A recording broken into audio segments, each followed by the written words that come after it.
Fala pessoal, tudo bom com vocês? Meu nome é Igor Dantas e hoje é um belo dia para ganhar dinheiro. Hoje vamos falar sobre fundos imobiliários, cuidado com eles. Então roda a vinheta aí, editor.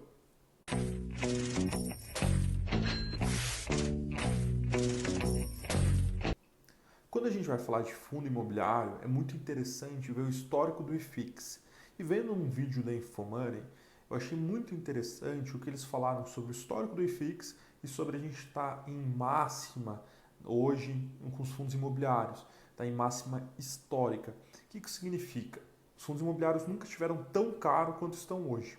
E o princípio do mercado financeiro em renda variável é você comprar algo você comprar algo barato e vender caro, e não o contrário. Se você comprar caro e vender barato várias vezes, uma hora você vai quebrar. Então o ideal é você comprar barato e vender caro. Nesse sentido, é muito interessante a gente alertar as pessoas de não fazer investimentos em fundos imobiliários que estão em máxima histórica.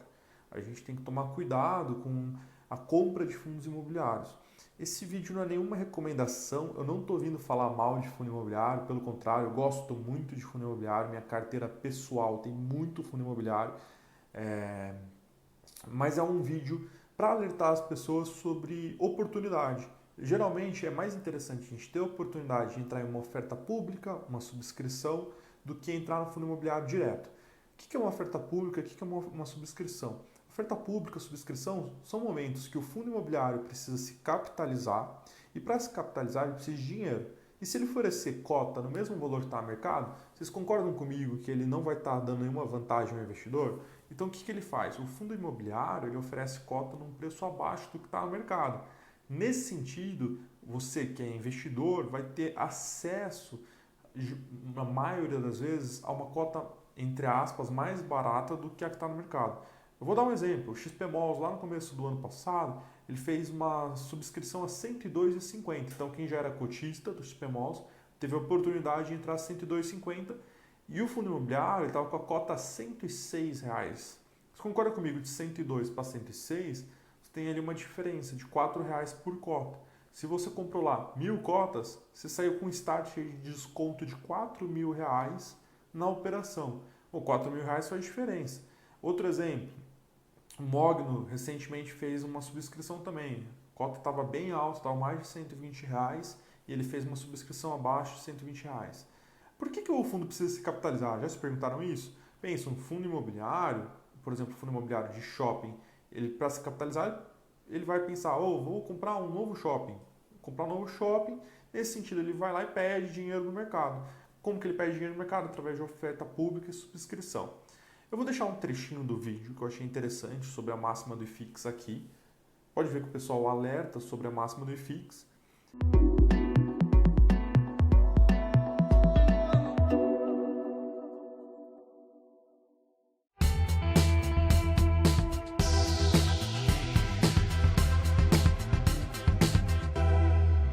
O mercado de fundos imobiliários tem crescido a ponto de entregar cada vez mais aquilo que se espera dele, natural da economia, da macroeconomia. Olha o que acontece com a taxa de juros nos últimos 3 anos. A gente abre 2017 com a taxa em 13,75% ao ano e fecha com ela em 7% ao ano. 2018 foi um período mais estável, de 7% no começo do ano fechou em 6,5%, e aí 2019 começa com todo mundo achando até que a Selic ia subir. Se você buscar lá no site do Banco Central o boletim Focus do começo do ano, das primeiras semanas, a expectativa da maioria dos economistas era que a Selic ia fechar em 8% no final deste ano. E ela fecha em 4,5%, mínimo histórico desde sempre, desde os 7% já era um mínimo histórico, mas que, em geral, os economistas acreditavam que ia aumentar. E o que a gente viu nesse ano foi uma diminuição. E aí, isso ajuda a valorizar tudo quanto é investimento de renda variável. Explica uma parte da valorização. Olha o que acontece com o IFIX no mesmo período.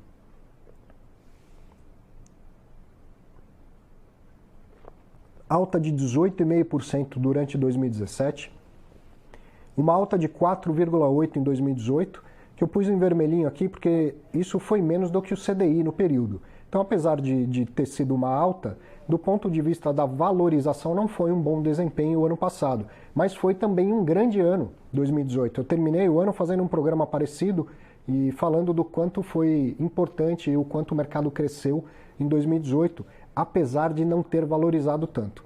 E aí vem 2019, tem uma alta muito expressiva de 31,4% até ontem. Hoje eu vi que está subindo um pouquinho mais e ainda tem pregão no dia 30, se não me engano. Se não tiver, falha minha, mas acho que ainda tem pregão no dia 30. Então a gente vai fechar o ano com uma alta de mais de 30%, provavelmente. Isso é muito expressivo. Para você que está chegando agora, isso não é comum, basta dar uma olhada nesse gráfico. Não é comum ter altas de 30% num ano, seja em fundo imobiliário, seja em qualquer tipo de investimento.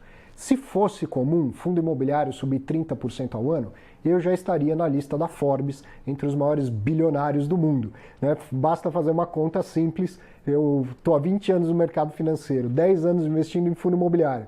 Se o meu patrimônio crescesse a uma ordem de 30% ao ano, fora novos aportes, eu já seria um dos bilionários da lista da Forbes. Infelizmente não sou, né, porque não é assim que as coisas funcionam, certo? Vai ter ano bom, vai ter ano excepcional, vai ter ano ruim, do ponto de vista da valorização ou desvalorização das cotas, e isso não é tudo quando se faz um investimento, ainda mais o fundo imobiliário, que a maioria das pessoas investem pensando na constância da renda que vai pingando lá todo mês. Então a valorização e a desvalorização não é que não sejam importantes, mas não é isso que faz do mercado bom ou ruim e de um ano bom ou ruim, certo? Vamos olhar as duas coisas, os dois movimentos. Olha que legal. A taxa Selic está em azul claro e o IFIX está em verde neste gráfico. Então, como eu tinha dito, a gente abre 2017 com a Selic em 13,75 e fecha com a Selic em 7. O que acontece com o IFIX naquele ano? Valoriza 18,5%. No ano de 2018, a Selic quase não mudou de patamar, abriu o ano em 7, fechou o ano em 6,5%. E o IFIX subiu só 4,8% ao ano, sendo que foram quase que 2 anos diferentes. Ó. Se você conseguir enxergar aqui, deixa eu garantir que você está vendo uma pontinha aqui. Ó. Teve uma queda muito grande, principalmente iniciada em maio de 2018 com a greve dos caminhoneiros. Depois de um período de alta, aí vem uma queda grande e ele recupera ao longo do ano e fecha em bastante alta. Então é quase como se tivesse tido 2 anos diferentes ao longo de 2018.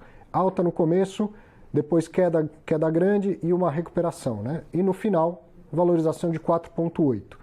E aí vem o ano de 2019, em que a Selic sai de 6,5% ao ano para 4,5% ao ano e o IFIX valoriza mais de 30%. Peraí, Arthur, por que em 2017 a Selic sai de 13,75 vem para 7, que é um movimento de queda muito maior, e o IFIX sobe 18,5%, e aí quando vem 2019 a Selic cai 2 pontos percentuais, de 6,5 para 4,5, e a alta do IFIX é muito maior, é de 31,4. O que explica isso?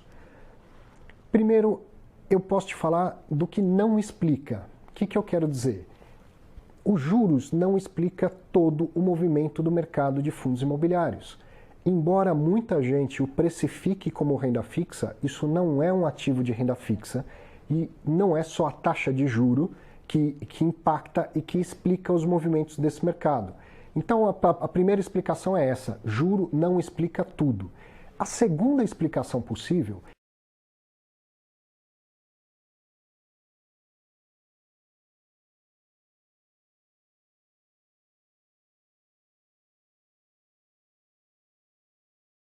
E pessoal, se você gosta de investimento, se inscreva no canal, deixa seu like e compartilhe esse vídeo com os amigos. Vamos ficar de olho para não comprar caro e vender barato e perder dinheiro.